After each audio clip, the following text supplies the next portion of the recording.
So our last speaker is Dobson. Keith. So I'll start by saying I'm not sure why I'm in this session, because I'm going to give you a very low-tech talk today about mental health and the importance of it. I'd like to start by thanking, though, the Royal Society of Canada for the opportunity to give this presentation, and I'd also like to thank the many, many people who've been involved in the work that I'm going to talk about today. What I am going to talk about is evidence-based strategies to reduce stigma related to mental health in the workplace. And we do know, of course, that mental health challenges in the workplace are a significant problem.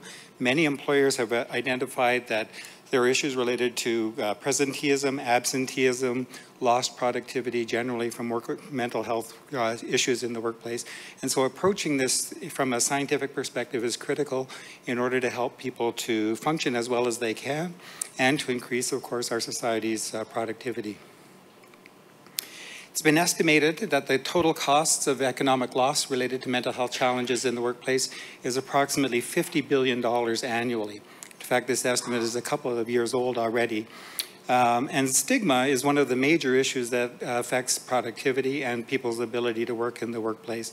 So we know, for example, that many people will not put themselves forward for promotion, will not be as effective in the workplace as they could if they are struggling with mental health illnesses or challenges generally speaking. We also know that stigma was identified by the Mental Health Commission of Canada as a critical aspect of mental health generally speaking, and we've been working for the last decade or so now trying to look at stigma in various settings, including the workplace, and trying to mitigate its impact. The Mental Health Commission of Canada began by doing some work. We were aware that the Department of National Defence had actually developed some programs related to mental health promotion for the military that we were able to adapt and to incorporate elements of stigma because this was not an issue that they were addressing at the time. We used various kind of databases, including neuroscience, sports psychology, which had an impact in terms of some of the programming, and generally methods to promote resiliency as part of the programming. And we've been doing evaluations since 2013. The program's name is actually called The Working Mind, that I'll talk about today. It's been adopted by many of the universities in this room, in fact, so your university may have actually adopted this program. We also have another adaptation of it called The Inquiring Mind for post-secondary students. These programs have now been delivered to approximately 300,000 people across Canada and continue to be developed and delivered consistently. The program has several objectives. One is to improve knowledge about mental health and mental illness. We talk specifically about stigma and the ways in which people might self-limit through stigma. We talk about the importance of talking about mental health and mental wellness. We make the argument, for example, that there is no health without mental health, which has been said by many people. We also try to develop a supportive workplaces. And one of the ways that we do this is by having two versions, one of which is for frontline workers. So this could be people in an assembly line, for example. And we have another version for managers, which talks about the managerial responsibilities related to issues like accommodations, workplace stressors, return to work for people who have to take leaves, and so on. So we try to provide education and training at the appropriate level for different types of employees. The components of the program are fairly complex, and again, this is one of our challenges, as I'll talk about. It's not a simple, straightforward program, but we talk about stigma, we talk about ways to talk about mental health issues. We use video-based content a lot, where we actually take videos of people in different workplaces who talk about their experiences with mental health problems and the ways in which they've responded to them. So, for example, we have a version for police officers, which actually has police officers who've recovered from mental health problems who talk about their experience and how this can be promoted, how the recovery process can be promoted. We talk a lot about what we call the big four skills. These are coping strategies, which I won't talk about now. These are the ones borrowed from sports psychology and from performance enhancement, and we talk about how they can be used in various workplace settings. And we spend a lot of time talking about a mental health continuum. We're all on this continuum. We all have different levels of coping and adjustment.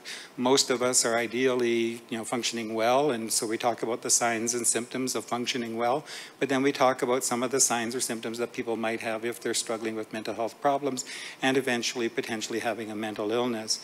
And we do this as a part of an educational strategy, but also a self-assessment that people can take away and can use in an ongoing fashion.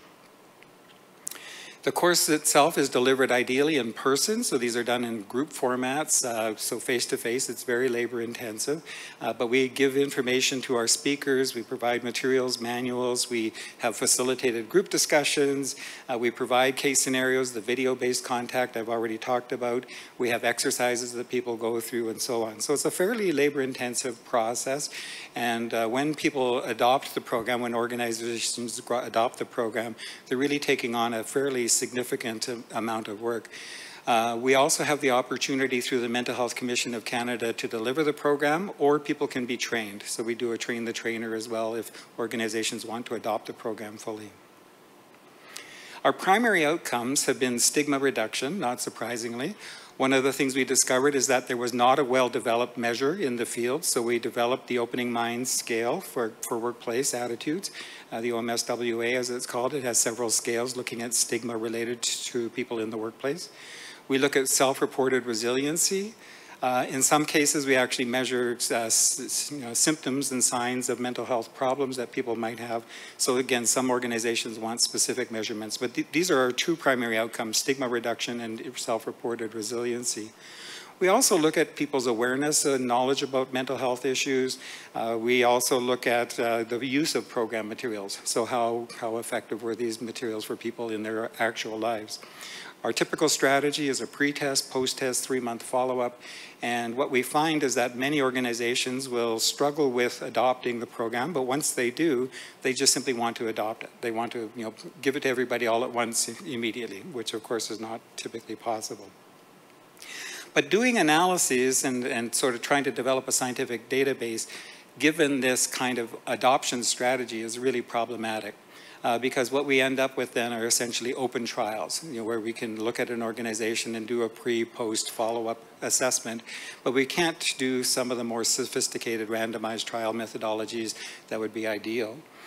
That being said, we've published some of this data, so we actually have a meta-analysis that was published on the Working Mind program in 8 different organizations. This is a combination of public and private settings. Our decrease in stigma was, as you can see here, negative 0.38, which is a modest effect, but for a relatively brief program, we're quite happy with that. And self-reported increase in resiliency on average was half a standard deviation, 0.5. These results were stable and significant at the follow-up assessments as well. Just very quickly, I'll show you our forest plots for changes in stigma and resiliency. And I do this mostly just so that you can see that when you look at the charts, most of the effect sizes are very close to each other. There really is no difference across different types of organizations. We've looked at public and private organizations. We've looked at oil and gas companies, for example, are included on this slide. Universities, there's some university data on this slide as well. But the results seem to be relatively consistent and predictable. We also ask, of course, at the follow-up assessment what people learn and what they remember from the program. And one of the main takeaways is the mental health continuum, this idea that we're all on this mental health strategy and that we can assess our well-being. But they also look at other aspects of the program, and this information is used to actually improve the program and figure out what is working and maybe what we can enhance. So the program is under continual development. We have been able to do one cluster randomized trial of the Working Mind, which I just want to give you very briefly. This was done in a healthcare setting in Nova Scotia. It was actually part of the public healthcare system in Nova Scotia. And because the system there is large enough geographically, what we did is when they adopted the Working Mind program is we selected 2 sites where we would do immediate implementation of the program and then a delayed implementation in 2 regionally separate sites so that they were hopefully not contaminated by the earlier one. So we had an immediate versus delayed implementation. And again, we looked at all of our outcomes, including stigma reduction and resiliency.